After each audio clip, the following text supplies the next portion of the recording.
Oi, gente, tudo bem com vocês? Tô muito feliz de voltar aqui gravar vídeo. Eu fiquei uma semana sem gravar, né? Um pouquinho mais que uma semana, porque peguei uma gripe. Como vocês podem ver, minha voz ainda tá meio estranha.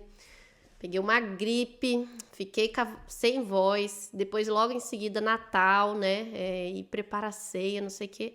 Acabei aí ficando uma semana afastada, mas se Deus quiser, agora eu vou retornar com pelo menos 3 vídeos longos por semana, tá, gente? Vídeos curtos, eu não sei, eu ainda tô estudando isso, entende? Porque eu posto bastante no Instagram. Aliás, para quem não me segue, segue lá. É o mesmo arroba daqui, arroba CarinaLB, de Karina Albuquerque, né? Só que daí só o A, L e o B. É o mesmo arroba daqui do YouTube. E eu ponho bastante Reels lá. Eu acho que eu vou começar a jogar Reels aqui também, né? Como vídeos curtos, né? Para auxiliar nesse processo todo. E, gente, eu peço, se você gosta desse tipo de vídeo, né? Deixe seu like no canal, deixe seu like aqui no vídeo, se inscreva no canal, ative o sininho, que isso ajuda a gente bastante no nosso trabalho para fazer, obviamente, a gente se incentivar de estar gravando mais e mais, né? Porque se a gente está fazendo um trabalho que a gente vê que se tiver pelo menos uma pessoa curtindo, uma pessoa comentando, para mim aquilo já é o suficiente, entende? Eu já sei que pelo menos uma pessoa eu ajudei com aquele vídeo. Óbvio que eu gostaria que tivesse mais, mas se um só é suficiente. E hoje eu vou falar de um assunto que eu já trouxe aqui de acordo com outras crenças, mas eu vou trazer agora da visão espírita. Sim, gente. Se você é espírita ou se você gosta do espiritismo, já leu algumas obras espíritas, já esteve em centros espíritas, eu estou trazendo aqui a lei de ação e reação, ou também conhecida como a lei da causalidade, ou também conhecido como karma, de acordo com a visão espírita. Sim, gente. E isso com base no quê? Com base, simplesmente, acho que no melhor livro espírita que eu já li até agora, ou não, porque na realidade eu gostei de todos, que é o livro de Ação e Reação, escrito pelo espírito de André Luiz, através do médium Chico Xavier. Sim, gente. Para quem não sabe, o espiritismo em si, né? Algumas pessoas tentam pôr o espiritismo dentro de uma caixinha muito pequena, né? E fala, ser espírita é isso e espiritismo é isso. Mas na realidade, segundo o próprio Allan Kardec, que foi o codificador inicial da doutrina espírita, ele disse: o espiritismo não começa comigo. O espiritismo não termina comigo, ele sim começa comigo. Nas próprias palavras do Allan Kardec, e também em diversos momentos ele disse que espiritismo não é uma religião, espiritismo é estudar com base lógica e base científica os aspectos espirituais, né? E ele fala que o espiritismo pode ser confirmado por qualquer pessoa ao redor do mundo, porque os espíritos estão sempre falando a mesma coisa, sim. E ele trouxe nos livros deles apenas coisas que eram consensual entre os espíritos ao redor do mundo. Inclusive, o Evangelho segundo o Espiritismo, eu tô com ele aqui. Já estou lendo ele, acho que pela terceira vez. Isso aqui é maravilhoso, maravilhoso esse livro. E outra coisa que eu acho que a gente pode considerar como parte da codificação, né, do espiritismo são as obras de Chico Xavier. Se você desconsiderar as obras de Chico Xavier, não sei, assim, não sei sinceramente. Tem gente que fala assim, não, espiritismo é só o que tá ali no Allan Kardec e pronto, acabou. Essas pessoas estão descumprindo o que o próprio Allan Kardec falou, mas enfim. Eu gosto de deixar sempre claro no início as coisas que eu me baseio, qual que é o meu pensamento, para vocês entenderem, né, e criar a própria linha de raciocínio de vocês. Se vocês concordam, discordam. Ah, não, eu acho que não sei o quê. Ah, beleza. Cada um acha o que quer, né? Mas a verdade é só uma, né? Uma coisa que é fato. Ah, mas tem gente que a opinião é isso, a opinião é aquilo. A gente pode ter a opinião que a gente quiser, sinceramente, e também não me interessa qual opinião a pessoa tem. O que me interessa é a busca incessante pela verdade, né? E a verdade vai se mostrar independentemente da opinião das pessoas. Eu já trouxe aqui as leis herméticas, né? Que foram trazidas por Hermes Trismegistus ao redor de 2500 a.C. O livro O Kybalion foi escrito pelos 3 iniciados ali aos redores do ano 1800, né? Que é um compilado das leis herméticas, né? E dentre essas leis temos a lei da causalidade, que também pode ser entendida como a lei de causa e efeito, como a lei de ação e reação, ou como o tal do karma. Na cultura hindu, né, e no budismo, é conhecido como karma. Mas o que seria esse karma, gente? E com base aqui também na obra do André Luiz, que fala sobre a ação e reação. A começar, para vocês entenderem o que fala nessa obra. Eu não vou dar spoiler, mas ainda tô meio gripada. Só para vocês entenderem qual que foi o intuito dela. O André Luiz, junto com um amigo chamado Hilário, foram até eu não diria uma colônia, foram até um ponto de apoio no umbral, sim, no umbral grosso, no umbral tenebroso, num lugar chamado mansão, né? Durante o livro ele chama esse lugar de mansão, que é como se fosse realmente uma mansão muito grande que fica no meio do umbral grosso. E ele dedicou anos da vida dele, sim, da vida espiritual dele, obviamente, estudando a lei de causa e efeito. Estudando, sim, analisando os casos das pessoas que apareciam lá na mansão. Aquela mansão, por estar num ponto de apoio dentro do umbral grosso, do umbral escuro mesmo, recebiam muitos espíritos em muito sofrimento. Espíritos assim, que às vezes passaram décadas, séculos presos em áreas tenebrosas, sim, áreas tenebrosas do mundo espiritual. A primeira coisa que a gente precisa entender a respeito da lei de ação e reação na visão espírita é que o tal chamado umbral, na realidade, eu vou ser assim mais direta, mas vai ter gente que vai focar nas nomenclaturas e certinho o que é que não é. Mas vamos dizer assim que um umbral seria como se fosse o inferno que a gente entende nas outras religiões, né?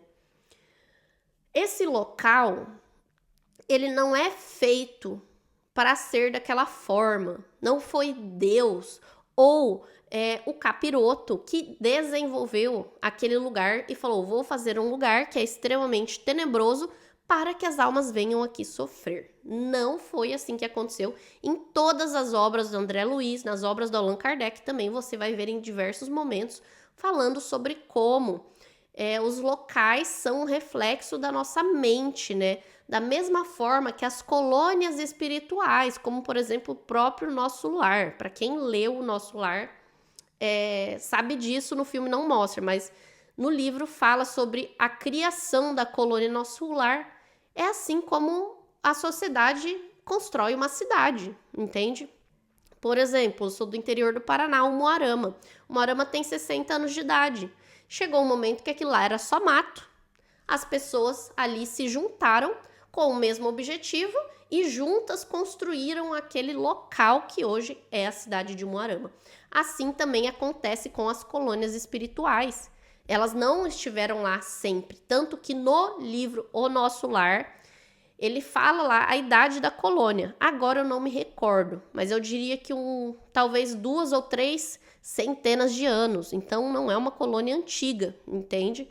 Isso quer dizer que elas não estiveram sempre lá. As partes sombrias do umbral também, elas não foram criadas desde o início da existência daquela forma. E elas não estiveram sempre lá. Na realidade, aqueles locais se desenvolveram daquela forma por causa que é uma junção da mente das pessoas que estão lá. Sim, gente.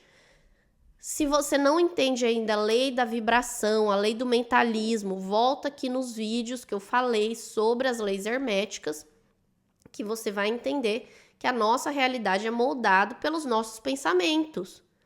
Ah, mas eu não acredito nisso. Muito bem, acreditando ou não acreditando, a nossa realidade ainda vai continuar sendo formada pelos nossos pensamentos. Não é porque a gente não acredita ou porque a gente pensa que não funciona com a gente que vai deixar de funcionar. Isso vale também para quem está no mundo espiritual.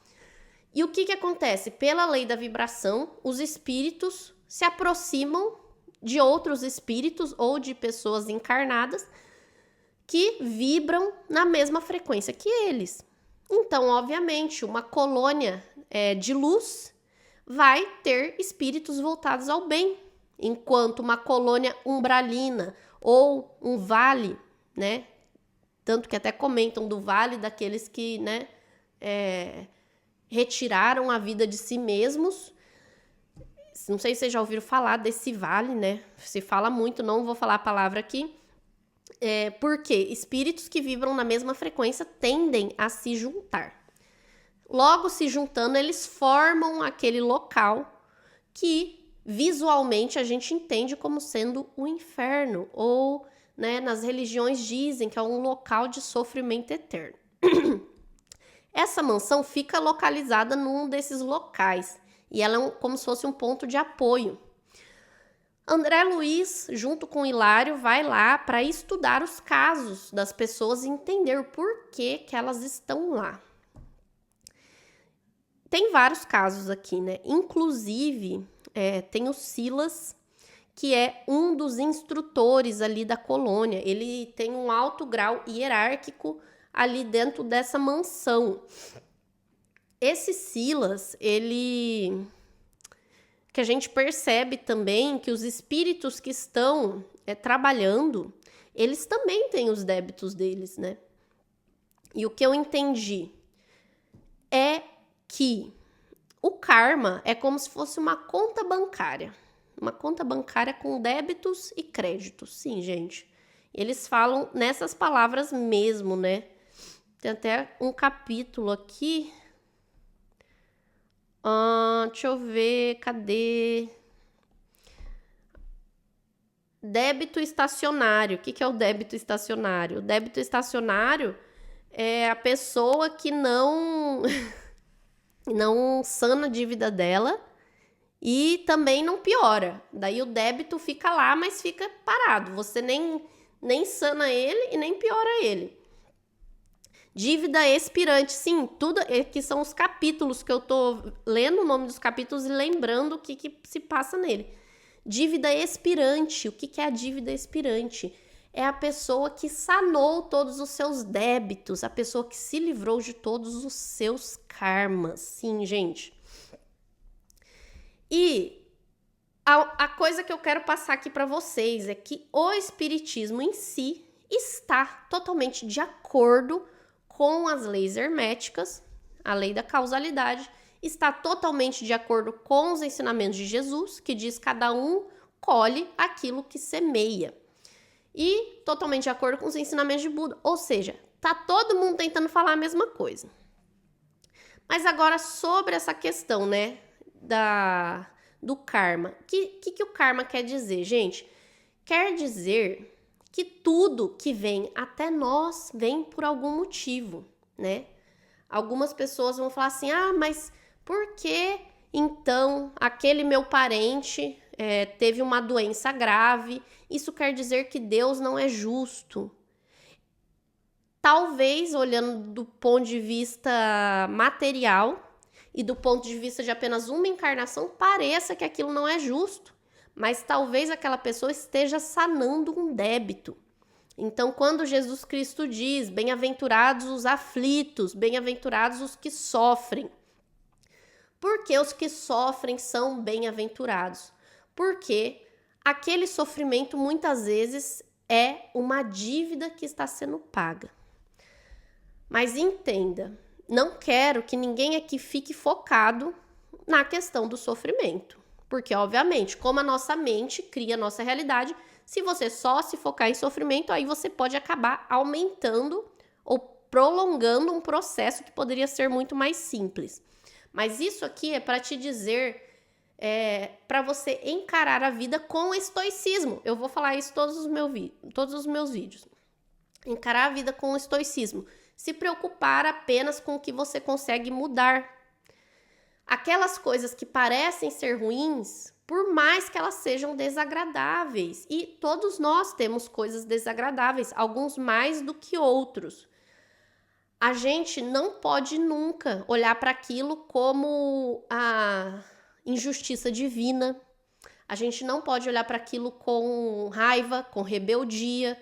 E fala assim, já que só acontece coisa ruim comigo, agora eu não quero saber mais de Deus. Tá entendendo? Quantas pessoas não fazem isso? Mas por quê? Porque elas não conseguem se lembrar do passado delas. Nesse livro, André Luiz deixou claro, em vários casos em que ele viu pessoas que que tinham sofrido, né, tinham passado por desencarnes trágicos, né, quando ele ia verificar as vidas anteriores, sempre tinha algo que aquela pessoa tinha feito que fez com que ela tivesse que passar por aquela prova ou aquela expiação para ela aprender, né, a se elevar acima daquilo. Que todas as provas estão aí para isso. Muitas pessoas veem como castigo. Isso quer dizer que se eu fiz isso, Deus irá me castigar fazendo com que eu sofra a mesma coisa? Não é castigo, gente. Entenda isso. Ninguém está sendo castigado. O que acontece é que você não aprendeu. Eu falo assim, eu também, gente. Se estamos na Terra, estamos todos no mesmo nível. Entendam isso. A gente não aprendeu num processo anterior, vamos dizer assim, numa reencarnação anterior, eu passei por uma situação que era para eu ter aprendido a levar com tranquilidade, a amar o meu próximo, a perdoar o meu inimigo. Não aprendi. O que acontece? Vou ter que passar por aquela provação de novo. Mas por quê? Eu mesma, no mundo espiritual, quando você se despoja do seu corpo físico e você levanta no mundo espiritual, você percebe, nossa, fui menina, fui imatura, meu Deus, por que eu fiz isso? Olha só como eu não me toquei, né? O que acontece? Muitas vezes as pessoas que fazem mal ao seu próximo, às vezes focado em dinheiro, né? Eu quero aquele cargo, aí eu inventei uma mentira para que a minha amiga fosse demitida e para eu conseguir, e eu consegui o cargo. Só que aquela menina que foi demitida, ela tinha um filho para criar, daí logo ia acontecer alguma coisa ruim na vida dela porque eu desencadeei aquilo. De um ponto de vista físico, você fala assim, mas isso faz parte das coisas, mas o mundo é assim. O mundo não é assim, a gente tem a opção de não ser assim. E quando você chega no mundo espiritual, você fala, nossa, eu fui capaz de destruir a vida de outra pessoa só porque eu queria um salário um pouquinho maior, sendo que eu sou um espírito imortal. O que é um salário maior, um pouco maior? O que é um cargo de liderança dentro de uma empresa perto de um espírito que vive eternamente? Aí é na hora que a gente sai do corpo físico que a gente percebe, meu Deus, fui menina. E daí o que você faz? Você vai lá e pede pro seu mentor. Você fala, pra eu aprender, eu vou ter que passar pela mesma situação, né? Aí a gente tem a dívida expirante. Gente, a dívida expirante nada mais é que o completista, sim, aquele dá o caso de um senhor que tinha uma doença séria na pele, uma doença que deixava a pele dele uma doença bem severa na pele, assim, como se fosse um pênfigo, né? Não sei se vocês já ouviram falar. E esse senhor trabalhava num centro espírita, fazendo bem para as pessoas. Ele tinha sido abandonado pela esposa, e a esposa tinha deixado uma filha de carne e osso com ele. Uma filha de carne e osso, uma filha deles mesmo, né? E ele adotou mais 2 meninos e morava ele com a mãe dele e ele criava essas 3 crianças. A filha que a esposa foi embora e deixou com ele e os 2 meninos adotados. E daí o André Luiz vai a fundo da vida passada dele, né? E a vida passada dele, ele tinha vários débitos, assim, ele tinha sido um homem muito cruel, tanto que aquela questão da pele dele que queimava era porque ele tinha feito coisa similar com as outras pessoas. Aqueles espíritos que vieram para ele como filho eram todos espíritos que também estavam endividados junto com ele, né? A questão da mulher ter deixado ele também fazia parte do karma dele, enfim. Só que ele levou tudo com tranquilidade. Ele aceitou as coisas que eram e que ele não podia mudar da forma que elas eram. Em nenhum momento ele se revoltou, em nenhum momento ele deixou de cumprir com os compromissos dele, com a família, por exemplo. Logo, a dívida dele expirou. Sim, gente, isso quer dizer que aqueles débitos dele foram sanados. Logo, ele ficou zerado nessa conta bancária, que é a conta bancária espiritual. Sim, gente, é um jeito simples de se dizer. Obviamente, a situação é muito mais complexa, mas um jeito para ficar mais claro é como se fosse uma conta bancária, né? Tem várias outras coisas aqui muito interessantes. Ele conta vários outros casos. Por exemplo, tem aqui a história do Silas. O Silas é um dos instrutores que dirigem a mansão. Ele também, mesmo num cargo de liderança, ele tinha vários débitos, né, passados. Casos de até tirar a vida do pai, né? Não, na realidade, o Silas, o que aconteceu? Ele tirou a vida da madrasta dele e jogou ela contra o pai, né? E o pai veio a falecer também em agonia por causa disso, enfim. E ele também tinha esses débitos a serem sanados. Durante o livro todo você vai se deparar com vários casos assim. Mas o importante aqui é igual eu falei, você ficar muito focado, mas então quer dizer que eu estou pagando por alguma coisa que eu fiz. Não necessariamente, gente. Não se foca no sofrimento. Porque se você ficar falando, eu vim nessa vida mesmo para pagar. Aí o que vai acontecer? A sua mente está criando a tua realidade. Aí talvez você acabe sofrendo coisas que nem tinha necessidade. A questão é que a gente não sabe. Você não sabe, não tem como você saber. Por isso que você tem que encarar todas as situações com calma e com tranquilidade. Se for algo que você não pode mudar, você aceite o que você não pode mudar, né? E tente ver o lado positivo das coisas, tente ser grato, mesmo quando as situações são aparentemente ruins, porque, igual Jesus falou, bem-aventurados os que sofrem, talvez aquele sofrimento vai te trazer muitas alegrias no futuro, né? No futuro, no mundo espiritual, que eu falo. E acho que o vídeo de hoje é isso, e também fiquem positivos, gente. Outra coisa que aqui deixa claro nesse livro também, eu observei em várias, no Evangelho segundo o Espiritismo, em várias outras literaturas, é que você não precisa sempre pagar com sofrimento. Gente, que a gente pensa assim, então se eu fiz alguém sofrer, isso quer dizer que eu tenho que sofrer? Não, você não tem que sofrer. A outra forma de pagar os seus débitos, eu falo nessas palavras porque eu não sei uma forma melhor de expressar com a nossa linguagem, é por meio da caridade. Eu estava lendo aqui hoje no Evangelho segundo o Espiritismo. A caridade e a piedade são duas formas de você também ir sanando essas dívidas, né? Tanto que elas podem ser amenizadas, porque quando você pratica caridade do coração aberto, que eu falo, não, vou fazer uma doação para eu fazer um TikTok e para viralizar, isso aí não é caridade. Agora, quando você faz a caridade do coração, porque você quer ver o melhor para o seu próximo, e essa caridade pode ser de diversas formas, ela não precisa ser só com dinheiro, por exemplo. Tanto que a esmola até ela é prejudicial para a alma de quem está recebendo ela, né? Então, a esmola é uma das formas, mas não é a única e nem é a melhor delas. Mas a caridade pode ser uma palavra amiga, pode ser um alimento, pode ser um serviço e por aí vai. quando você faz isso de coração aberto e realmente preocupado com o bem-estar do próximo, você vai estar amenizando os seus próprios débitos. Sim, gente, então talvez você não precise necessariamente, mas eu não sei dizer porque quem vai analisar isso vai ser a espiritualidade superior, não você e nem eu, né?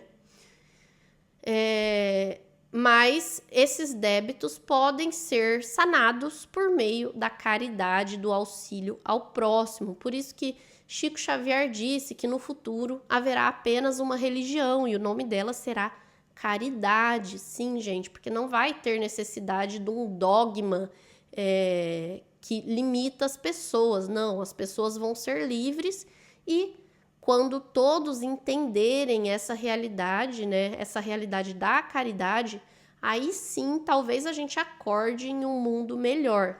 Tanto que aqui no Evangelho segundo o Espiritismo está até dizendo isso, né? Que no mundo feliz e no mundo superior, a caridade é uma virtude fundamental e que deve sustentar todo o edifício das virtudes terrestres. Sem ela, as outras não existem. Sem a caridade não há esperança num destino melhor, nem interesse moral que nos guie. Sem a caridade não há fé, porque a fé não é senão um raio puro que faz brilhar a alma caridosa. A caridade é a âncora eterna de salvação em todos os globos. É a mais pura emanação do próprio Criador. Isso aqui está no Evangelho segundo o Espiritismo, na página 141. A caridade é as bases para uma sociedade melhor, né? Mas a sociedade não faz isso. Então, é o problema da sociedade. Você faça a sua parte, né? Mas o meu governo não faz, o meu vizinho não faz. Aí é um problema deles, eles vão ter que se acertar depois nessa conta aí, de débitos e de créditos da lei de causa e efeito, né? Que é a lei simplesmente de você vai colher o que você plantar. Não adianta você plantar feijão e depois querer colher jabuticaba, né? E não tem como fugir dessa lei, sim, gente. Uma coisa vocês têm que entender. Não há como fugir, né? Sim, não tem como fugir. A gente vai ter que passar por isso. Até os melhores espíritos ou os piores espíritos vão também se submeter a essas leis. Mas e o governo oculto que controla o planeta Terra, que não sei o quê, porque eles vêm dominando, blá, blá, blá, blá, blá. Isso é problema deles e eles vão ter muita coisa para resolver lá para frente.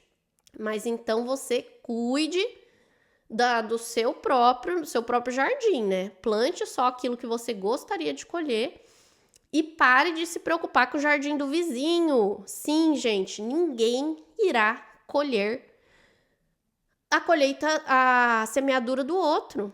Mas meu vizinho plantou jabuticaba e eu não quero jabuticaba. Você não quer jabuticaba? Então não plante jabuticaba, né?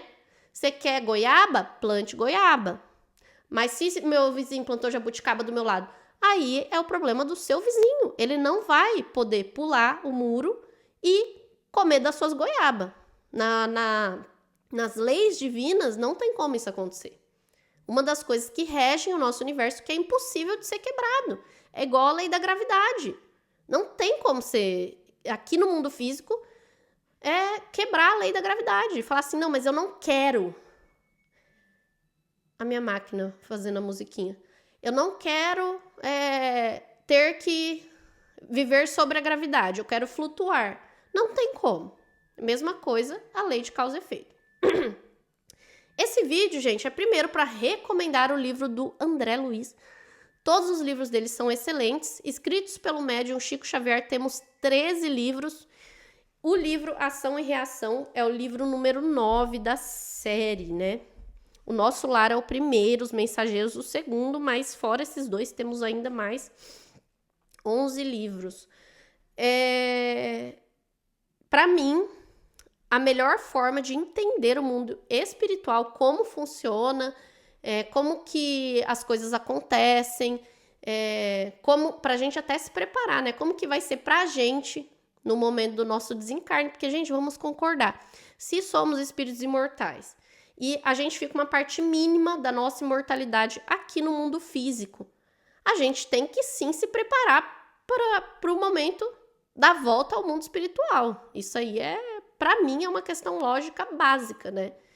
Eu vou chegar lá totalmente despreparado, sem saber, né, o que está acontecendo, né? Muitas pessoas daí se revoltam, acabam indo parar no umbral. Por exemplo, quando a pessoa chega no mundo espiritual, coberto de dogmas limitantes, dogmas assim, que, por exemplo, vocês conhecem pessoas assim, gente, que considera esse dogma como uma verdade absoluta. Aí, de repente, chega lá e vê que as coisas não são bem daquele jeito. O que acontece? A pessoa fica em choque, tanto que eu já vi várias psicografias, né, de espíritos como esse que chegaram esperando, né, por exemplo, um paraíso ali da forma que o pastor ou que o padre tinha dito para ela, viu que não era daquele jeito, endoidou, foi parar no umbral e ficou sofrendo no umbral porque as coisas não foi do jeito que ela esperava. Então a gente tem que se preparar e temos também que nos preparar para as coisas às vezes não ser da forma que a gente está esperando exatamente, né? E as obras do André Luiz são a melhor forma de você entender o mundo espiritual, sim, gente. Entender o que é uma colônia espiritual, qual que é a diferença de uma área sombria para uma área de luz, por que os espíritos no umbral não podem ir para as áreas mais iluminadas, né? E não é porque eles são, como é que fala assim, Deus castigou e falou que eles vão ter que ficar lá. Não, é porque a vibração deles não é condizente com a vibração, por exemplo, de uma colônia como o Nosso Lar. E se a colônia Nosso Lar falasse, não, vamos abrir as portas para todos os espíritos, o que ia acontecer? Iam espíritos totalmente desequilibrados, totalmente voltados ao mal e iam acabar destruindo a colônia em pouco tempo, né? Isso tudo você vai entender nos livros do André Luiz, entender o que determina para uma pessoa ir para uma área mais umbralina ou ir ser resgatado, né, por uma colônia espiritual. A melhor forma, né, de você se prevenir é agindo conforme os ensinamentos de Jesus. Gente, sim, é a melhor solução para você se trabalhar, para se preparar para o mundo espiritual. O livro é muito bom, a lei, então aqui está, né, a associação clara entre os ensinamentos herméticos, entre os ensinamentos de Buda, entre os ensinamentos de Jesus Cristo e entre o Espiritismo, mostrando que todos estão falando a mesma coisa com histórias diferentes, só isso, né? Todos estão dizendo a mesma coisa, né? Esse é um livro inteirinho dedicado à frase de Jesus Cristo de cada um colhe aquilo que semear. O livro todo é só sobre isso. E o André Luiz ficou em torno de 3 anos nessa mansão estudando esses casos para entender a lei de ação e reação e para nos trazer essa obra maravilhosa que eu tenho aqui no meu Kindle. Aconselho demais. Espero que vocês fiquem bem, espero que tenha ficado claro. Se não ficou, deixe seu comentário que eu posso esclarecer qualquer questão. Se você gostou, deixe seu comentário também falando que gostou. Se você não gostou e discorda, deixe o comentário também falando que não gostou e discorda. E se inscreva no canal, ative o sininho e fiquem com Deus e até mais!